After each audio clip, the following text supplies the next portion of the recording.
Yes, so the topic today is the heart of false masculinity. Yes, my name is Swartz. I'm 67 years old. I'm a psychotherapist and I'm a healer. Got my psychotherapy, art psychotherapy MA about 15 years ago. And from there, I went to train as a somatic experiencer, working with felt sense of the nervous system. And then I went on to something called comprehensive resource model, which is another deeper way of working with the nervous system. And then for the last couple of years, I've been doing heart healing, training as a heart healer. So I've been enjoying that and having a great time with clients. And of course, doing that work on myself as well. So I have a lot of experience of working with trauma in the nervous system, and particularly men, which is the topic of today. It's an area that's concerned me very deeply, not just in the men's groups that I run two men's groups, one for about 8 years. Some of my men have been in it for 5 years. And I've heard hundreds and hundreds and hundreds of stories of men, of what they're going through. And I've come to the conclusion that men are in crisis. And that's been a journey that I've gone through myself, from crisis to, I would call, transformation, and to where I am today. So if we look at the statistics, they're quite grim. We have about 12, 13 men a day take their lives. That's like 1 every 2 hours. 80% of homelessness are men. 95% of the prison population are men. And, you know, not to mention the wars that are going on, Gaza, Ukraine, and others.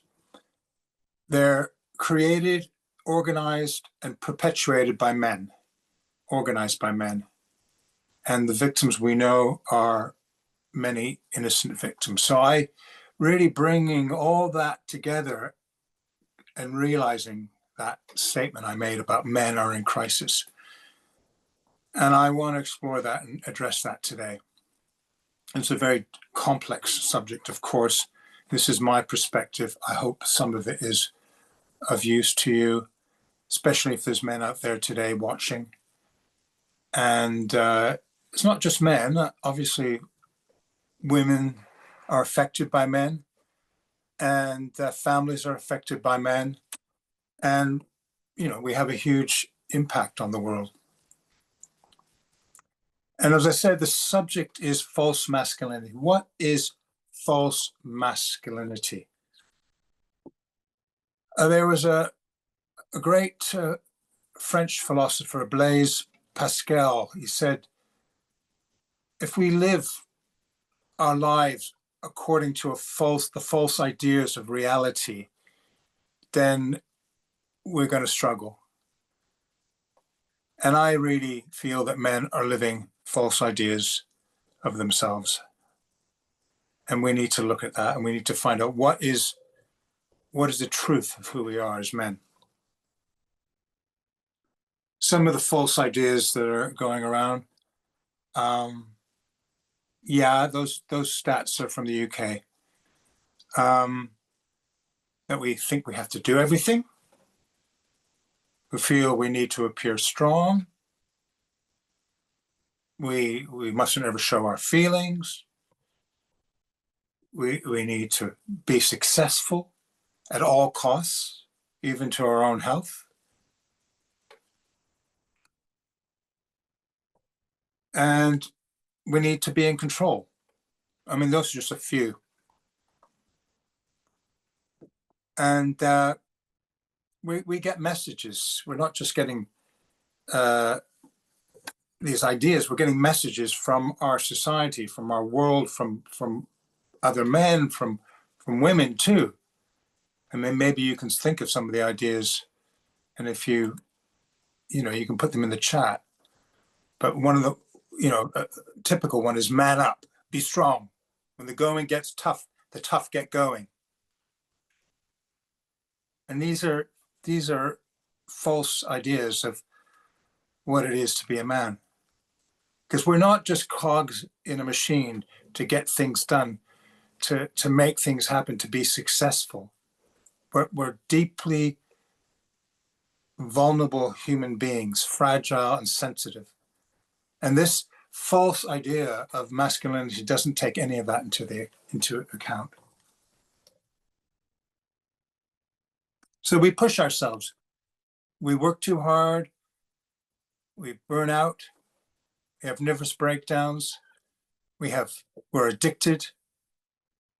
You know, the amount of men who are really struggling with addiction is astronomical. You know, they don't know how to deal with their anxiety, their sense of feeling uncomfortable in the world. And that addictions are a way of coping, a way of dealing with that. Men are shut down, depressed, suicidal, lock themselves away, shut down.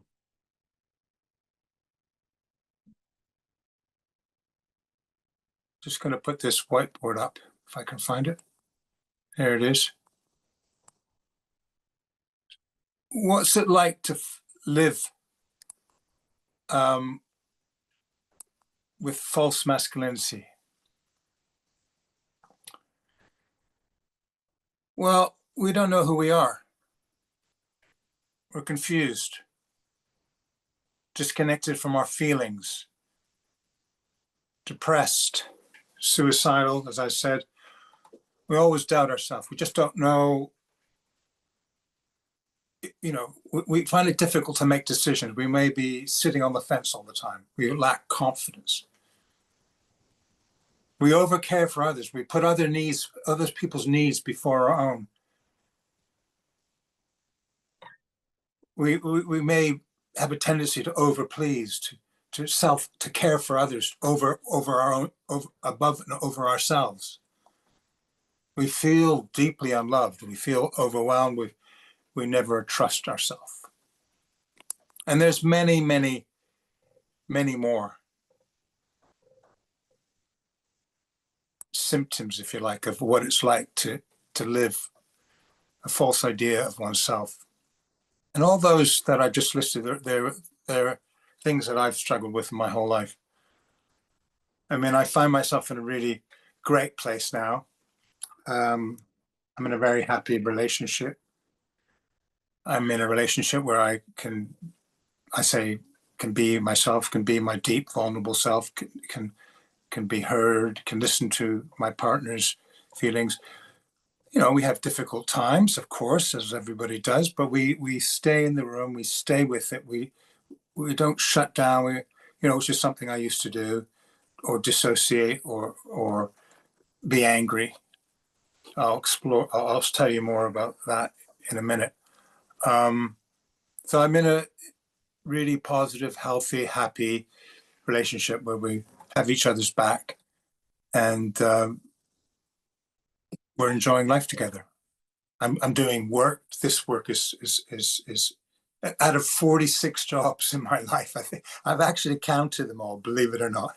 46 different jobs. I've ended up becoming a psychotherapist and a healer. And, it's great joy to sort of go alongside people with their difficulties and their, whatever they bring, and see them grow and expand and then sort of be happy and see their families become happy and see them becoming amazing people.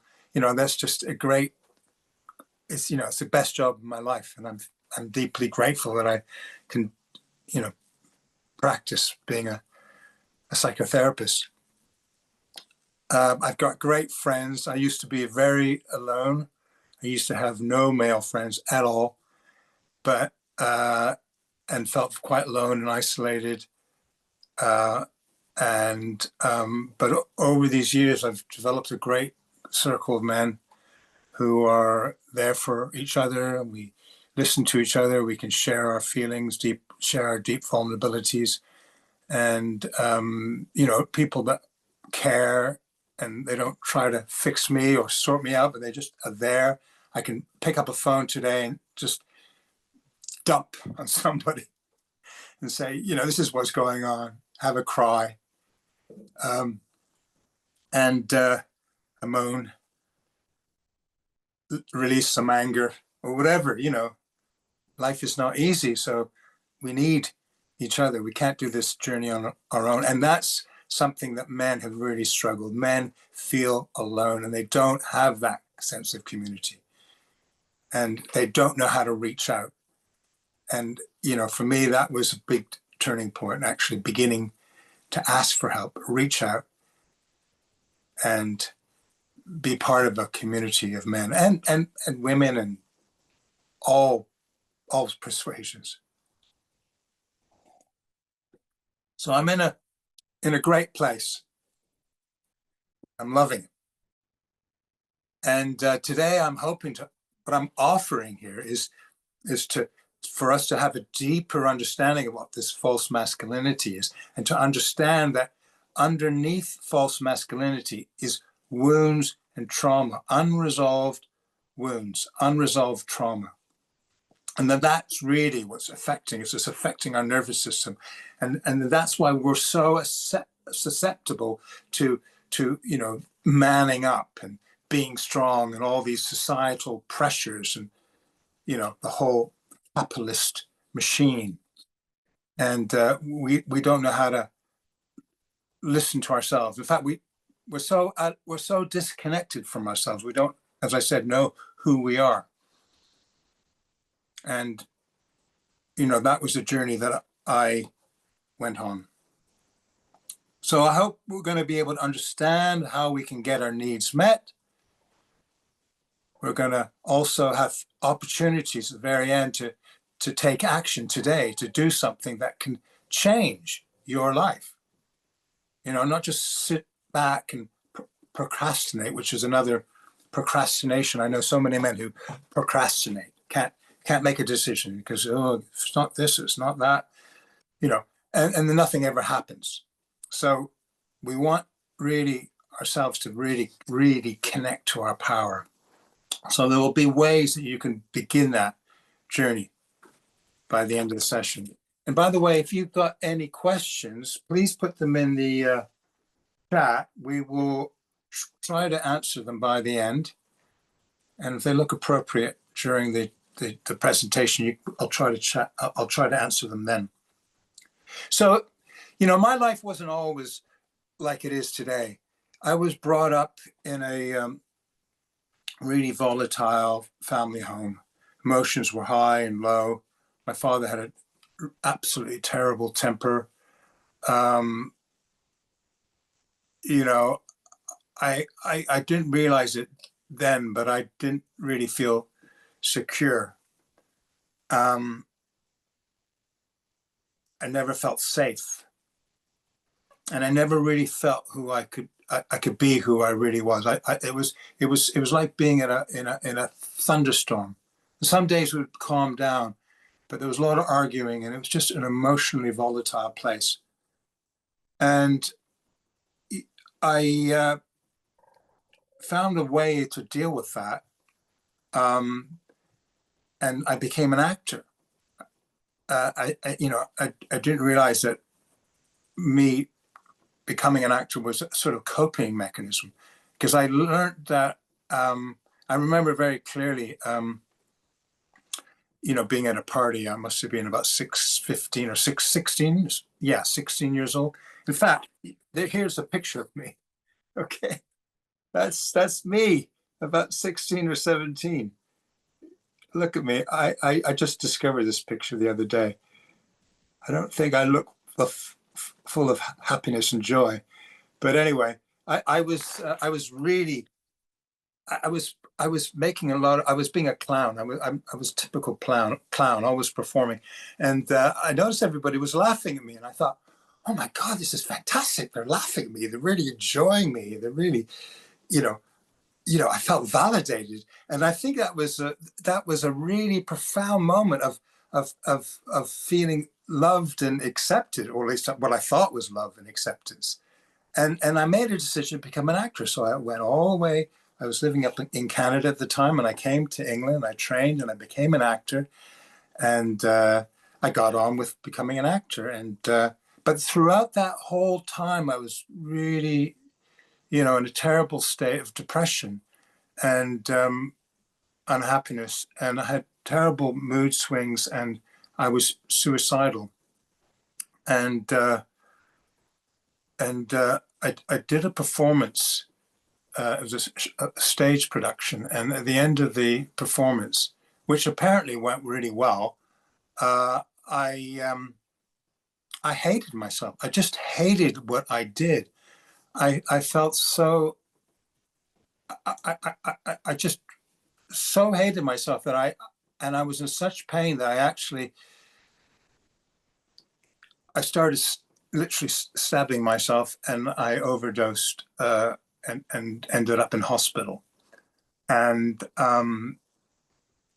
I was so confused and so lost and so hated myself. And that was really going on through the backdrop. And I don't think anybody really knew, because I was appearing like I was pretty okay. And the psychiatrist saw me. They pumped my stomach out and sent me on my way. And I went on, became an actor. I got married, had a child.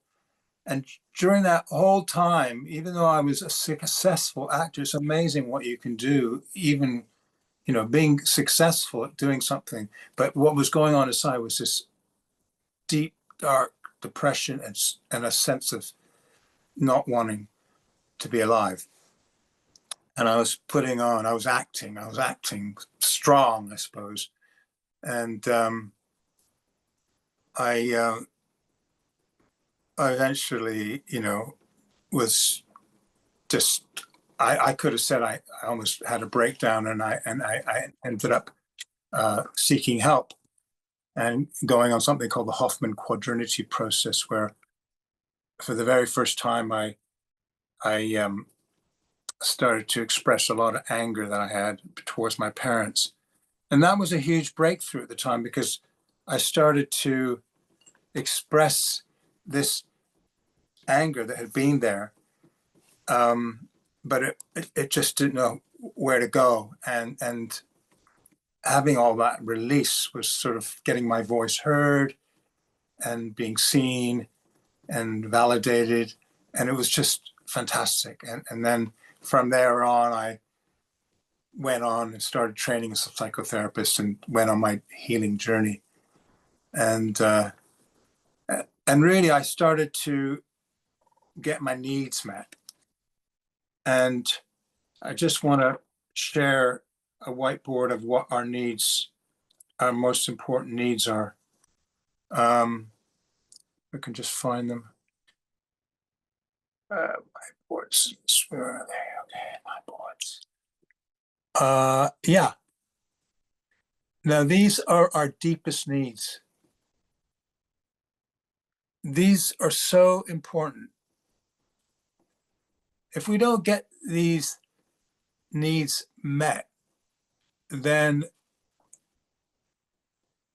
we will live a false life, false masculinity. And, when I look at when I saw this list and then reflected on my life, I realized, the first one, to feel safe, to feel seen, to feel wanted, to feel heard, to feel validated for just who as I was, to have my reality, to have our realities validated. It's so important as someone out there in your life, when you're young, sort of can recognize that if you're sad or you're depressed, and they acknowledge that and they can validate it. And that's to feel attuned to have people attuned to you, to connect with you on that deep level. And of course, to feel emotional stability. And that I didn't feel at all. And most important of all, to feel unconditionally loved. And I'm just wondering, if any of those needs, were your needs met? Were some of those needs met? Were not some of them not met? You might just reflect on whether or not you resonate with that. If you want to say yes in the chat, just let me know that you're hearing this. So, yeah, thank you. I hear you. Thank you very much. So I was on a mission to get my needs met, really. That was the primary goal. And I reckon that's the most important goal for all of us as human beings, if we really want to have a fulfilled, happy life. That we need to prioritize our needs. We need to put ourselves first. And I think we often are thought of as selfish doing that. But I tell you, I am a huge fan of selfishness. I want to change the conceptualization of that word, because putting myself first has changed my life. And I think it will for anyone who's listening. You can change your life too. So, my need for, that's right. I never got my needs met in a parental relationship as a child, but I found them in adult life, in adult friendships. Absolutely. So have I. My trauma necessitated a survival personality, just like me. Yeah. That mine was an act to become an actor of accepting my needs were not important. So thank you for those. I'm not able to respond to them all because I need to get this webinar to you, but I will look at these and we will respond to them hopefully later. So when a need doesn't get met, we get frozen inside. We start to disconnect from ourselves. The word you often hear is dissociate from ourselves. For example, I had no sense of what it was to feel calm, to feel relaxed in my life. I just didn't know it. It was well out of my experience. I was so on the edge, so anxious. And it's a bit like, just imagine you just find a hot bath, and that feeling of that lovely hot bath or a lovely jacuzzi where the bubbles are just making your body feel lovely and nice, and you feel safe and warm. And I just didn't know that experience.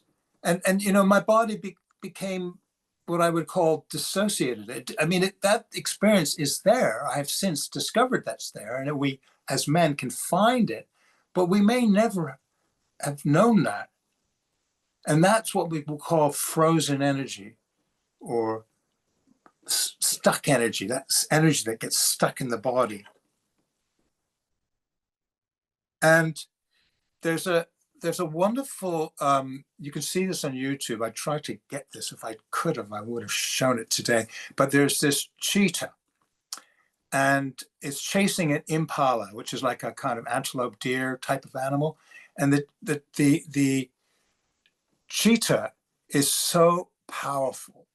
And this impala is being chased, and it finds itself knows this is what I'm referring to is fight, flight, or freeze. Now, you may have heard that term. That's sort of that's a survival technique. We either fight what's dangerous, or we flee from it, or we just freeze. And in this little film, we see this cheetah chasing this impala, and the impala knows that it's not going to survive this cheetah, this strong cheetah. So what it does, it just collapses. It collapses and goes into what we call the frozen energy.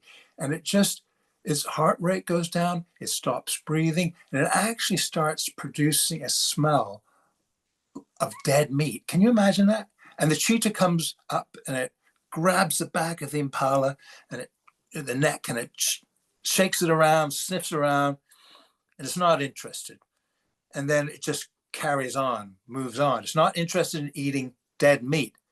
A few minutes later, this instinctive impala that's looked dead, smelled dead, slowly gets up on its legs, shakes its body out, and it discharges all that energy that's being held in the body, this frozen energy that was really important. It's really important that frozen energy is able there, because it saves the impala's life, and and it's discharging all that energy, and then it gets back on its feet, and then it goes its merry way.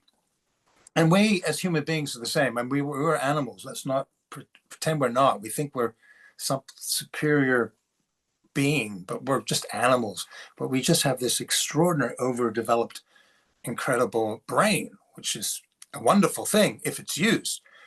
But if it's not used, then we don't know how to get out of this frozen energy. So often I will see somebody who walks across the street, they trip, they fall, clearly they hurt themselves. And rather than scream or shout or help me or cry, you go up to them and say, "Can I help you?" And they say, "No, I'm fine, I'm fine." And they just carry on. Clearly they're not fine. Clearly they've just, all that energy is just still stuck in their body. I mean, normally, a natural response would be to scream or cry out, "Help!" Cry or whatever. But so human beings have this extraordinary talent for keeping that frozen energy. I don't know if it's a talent. I suppose it's a talent at the time, because just to say, that frozen energy, when the body freezes, and this affects our heart and all our vital organs, it's basically preparing for an attack. So if somebody's coming to attack you and your body's frozen and stiff and tight, then, if somebody's trying to stab you, for example, that's going to be helpful. That's defending yourself. That's very useful at the time, but it's not useful to carry on throughout the rest of your life, having frozen energy in your body. That frozen energy is going to lead to your needs not being met. It's going to lead to your heart being closed. The heart is such an essential piece, because when I said that frozen energy, the myocardium and the epicardium, I'm reading this actually, so I better say it properly. Epicardium, they're not words that are rehearsed too much. There's bad acting. They tighten, and they tighten around the heart and protect the heart, from anything hurting it again. And they build a wall around the heart, and they stop the heart functioning to its full capacity.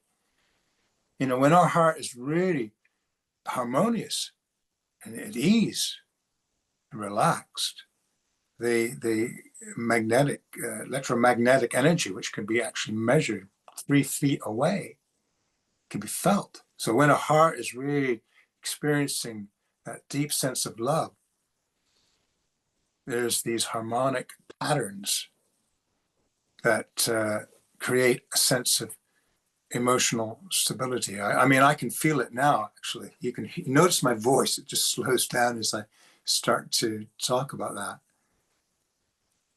So these walls around the heart, again, they need to slowly dissolve, slowly unfreeze.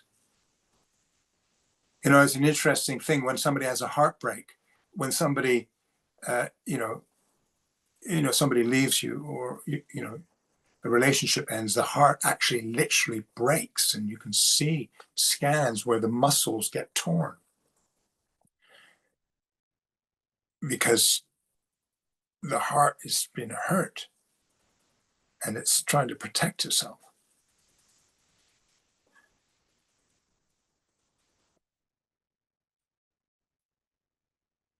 So I just want to talk a little bit about a client I work with. This is not his real name, of course, but we'll call him John. And this is a composite client. In other words, it's taken from a lot of different other people. But basically, John he's married, got a couple of toddlers. He's working all hours of the day, earning lots of money, and he's very unhappy, depressed. It doesn't matter how hard he works. He he's not in a great place, and he's very angry. And on top of that, he went to boarding school, and he found himself in a world where there's a lot of bullying. So he learned to hide himself or his feelings, and he learned sort of paradoxically hide himself, but also fit in. And he came struggling. He just remembered also his father was very angry father, and he felt quite unsafe in his home. And when his father would come home, he would have to just be quiet and not be seen. And so he'd learned to survive in that environment. And he came with many of those sort of symptoms I mentioned earlier about really not understanding who he was, feeling overwhelmed, trying to support a family. We worked together for about 6 months, and we did a few heart healing sessions, and he started to slowly fall out, started to slowly relax, started to discover that kind of sense of feeling safe inside himself. And slowly we could sort of start to meet those very young parts of himself, the frightened parts, the scared parts, and just allow them to express a lot of that, as well as release that energy, that energy which I say is gets frozen. And in a heart healing session, what we do is we go into a kind of hypnotic state, and we go into a deep place where we're able to enter the heart through a visualization, and then meet a very young part of ourselves that's what we would call exile, was sort of hidden or has been forgotten, disconnected.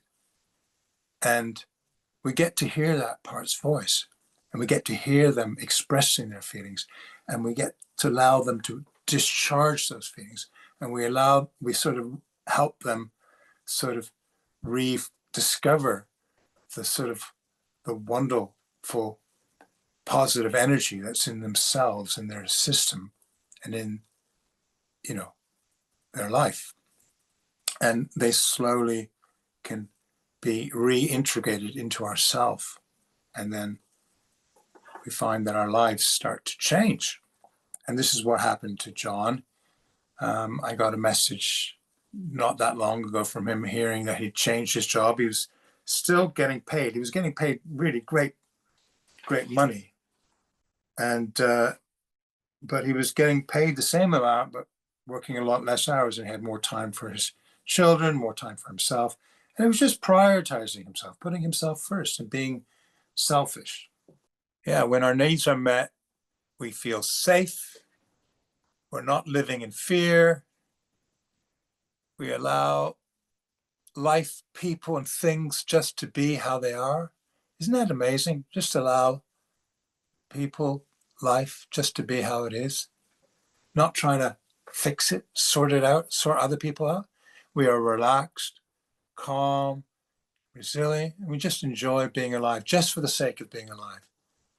We feel seen for the whole of who we are. We know that we matter. We feel heard. We feel loved. We feel validated. We feel our reality is validated. we are attuned to, and others can connect to us through our feelings. We feel an emotional sense of stability. We feel hope. We can have fun and play.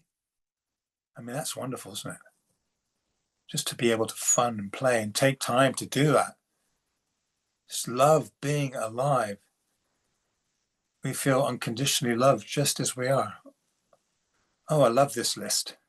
I feel better just reading it, because I must say I was feeling a little bit nervous about this whole webinar, but my own notes are like a great resource. So I'm hoping, some of those are the feelings that you too can reconnect to or get met.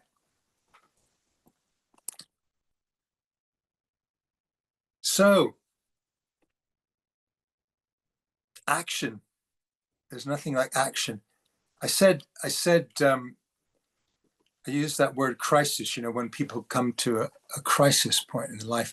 And in Japanese, there's two characters. One for the word crisis, one is danger, and the other one is opportunity. And I think for most of us, crisis means high alert, danger. But actually, in the East, it means opportunity. So this is an opportunity. It's an opportunity for you to do something differently and take action and heal yourself or help someone else to.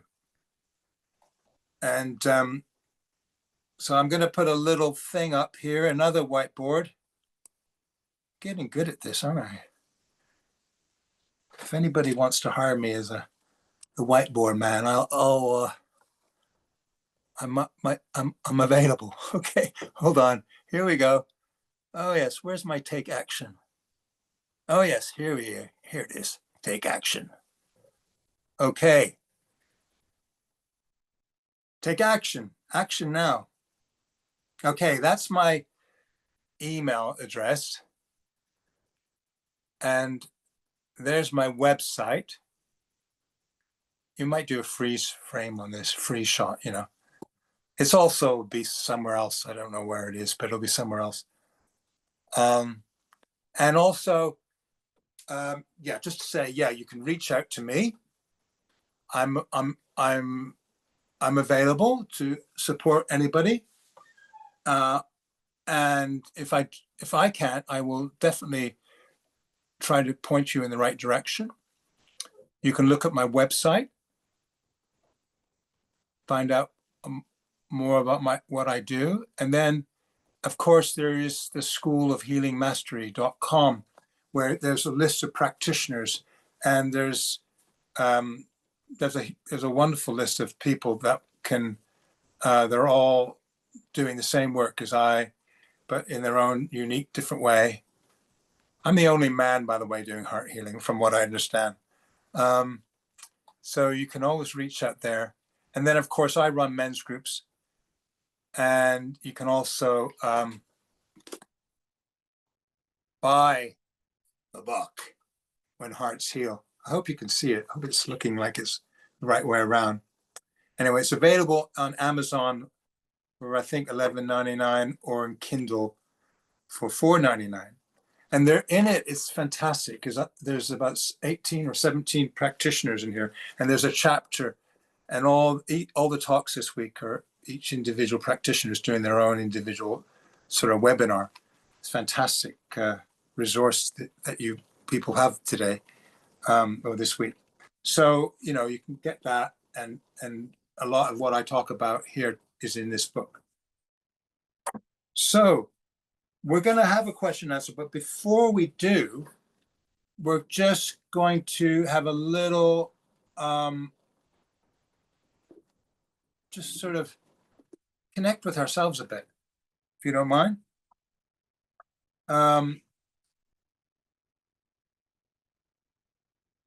Wow, it's really raining here, by the way. I can hear the rain is pelting, and we're having a men's group tonight, and I'm a bit concerned because it's raining. We have a parachute, and it covers us.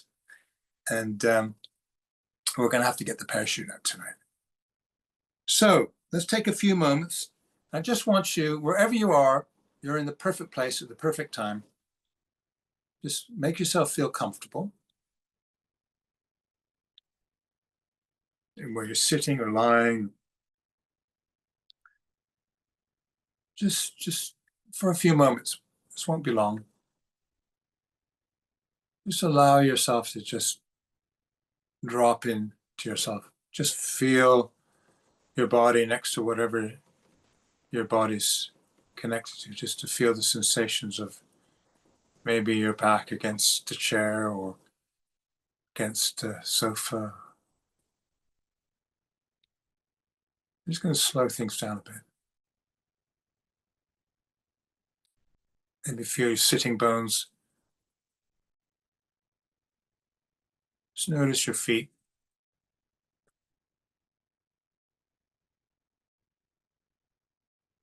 Just notice your breathing. Just notice the in-breath and the out-breath. Still do this, even if your mind is racing away. Doesn't really matter. Just your body will really appreciate this.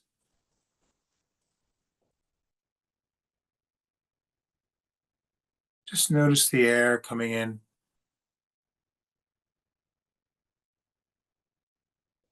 and the air coming out.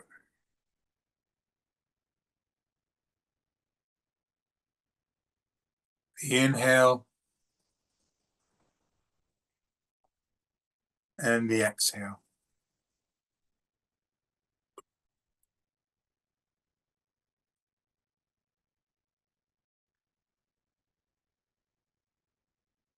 Just simply breathe. Nothing to do, nowhere to go.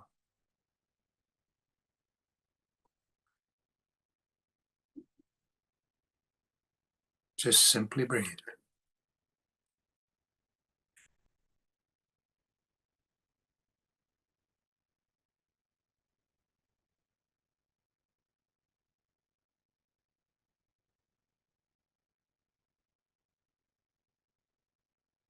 Simply breathe. You may feel some emotion coming up. That's okay. Just allow it. Just allow yourself to just be as you are. Because you know there's nothing you have to change about yourself. Nothing you have to change about yourself. You may not fully realize it, but you are complete just as yourself. Just allow yourself to just be there. And maybe just place your hand on your heart.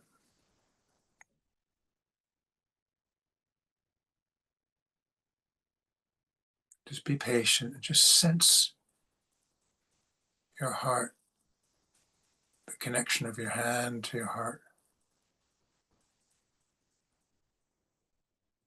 Feel the sensation of the skin of your chest to your heart, to your hand.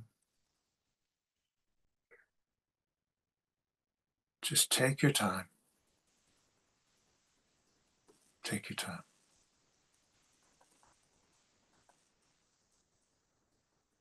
See if you can just feel your heartbeat.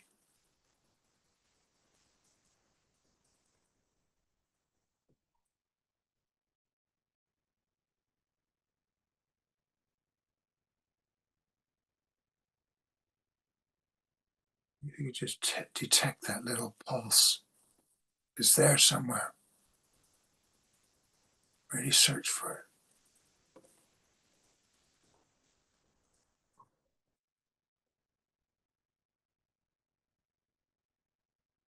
Guarantee it's there. Otherwise, you wouldn't be here. Just ask yourself this question and just allow whatever pops up. What does my heart need?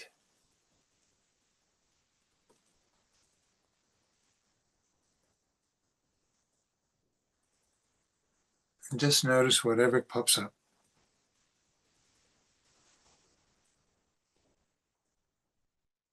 And you might take a few moments when we finish this to just write what that is.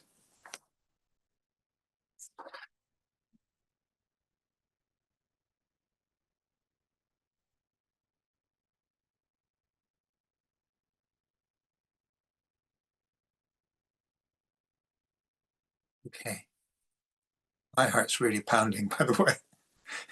What do I need? I need a gin and tonic. Oh, can we say that? No, I'll just go for the water, the lemon water. Anyway, that's it, folks. Thanks very much for coming. This is an opportunity to ask any questions. We've probably got not a long time, but we've got 10, 11, 12 minutes. I love that. Be still and let the feathers land wherever they may. Thank you, Louise. And Dawn says, having our needs met are essential concept of selfish. When we fly, we place the oxygen mask on us first so we can help those around us. Brilliant. Oh, Ben. Hi, Ben. Great to hear from you. Men need to embody themselves through activity to heal the heart. Talking seems to put healing in the head. Do you find this is true? Yes, absolutely. It's a great question. I think I don't, overgeneralize, but men are generally very in the cognitive part of their brain. And the great thing about doing heart healing, for example, is that we're getting out of the brain, we're going into the body, and it's where our wounds and it's where our traumas lie. It's not a head thing. You can't think yourself through out of this. You have to feel yourself out of it through the nervous system to the body. So that's why we can bypass all that cognitive stuff with heart healing and go dive right into the heart on a very physiological, physical level. And it's again something I notice with guys that we've kind of overdeveloped our thinking brain part of us, so we have to find that.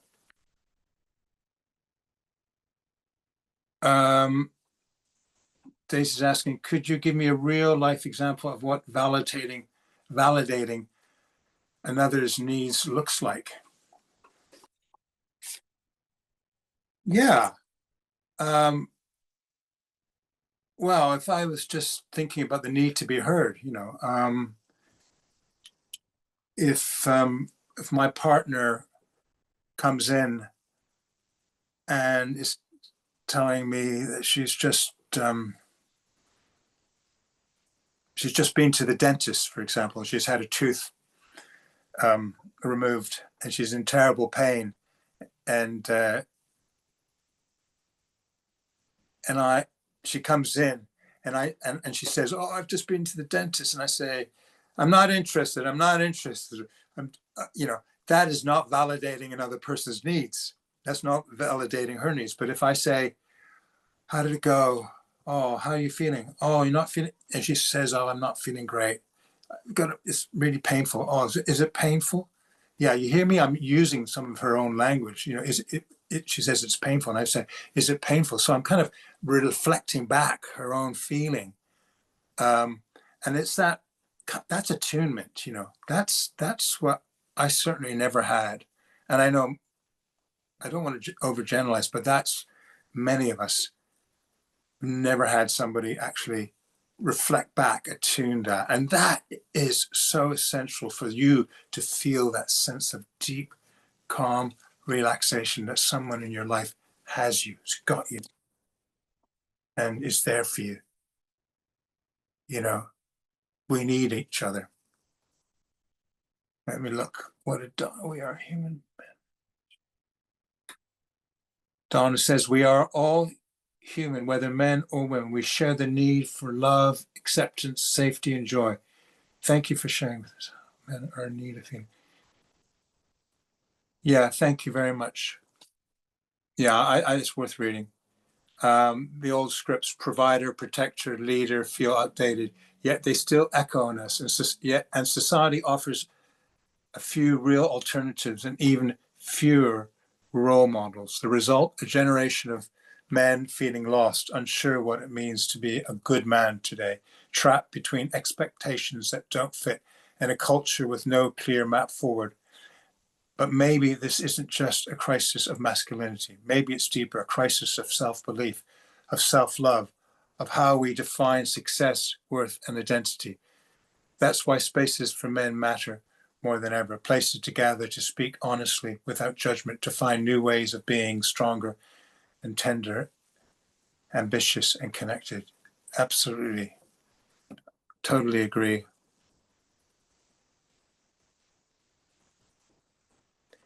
Yeah, Louise says, to all parents out there, teach your child from a very young age that crying makes your heart strong. My son is now 26 and he's happy to cry. Oh, I love crying. I love crying. I cried yesterday. I was so head up about preparing for this. And I just had to cry. And I was almost said we have 2 tear ducts, you know, and they need to be used. And if we don't know how to cry, which I know a lot of men don't know how to cry, really don't. It wasn't acceptable. It wasn't something parents did or shared. We have to learn, and we can learn. That's the thing. We can actually learn this stuff. It's not rocket science, just basically, you know, we just need somebody to be able to allow us the space and secure environment to allow us to deepen into those feeling places. They're there. And I think if men could drop into those places, you know, I really feel that what's going on in those places I mentioned, Gaza and Ukraine, you know, it's a terrible state of affairs, you know, terrible. How can men be doing what they're doing to other human beings? You do that if you're dissociated, if you're disconnected, if you don't feel humanity, if you don't cry, if you don't feel sadness. You can't do that. You can't do what we're doing to human beings if we have open hearts. I'm getting off my soapbox, but it's very important to me. I'm absolutely passionate about this stuff. That's it, folks. It's time for a relaxation for me. And please get in touch. Please use those contacts. And please come on any other webinars, because I've been on a few of them myself.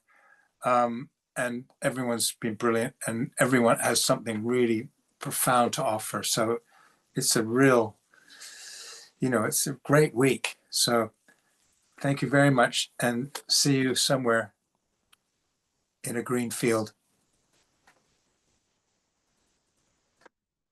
Bye-bye.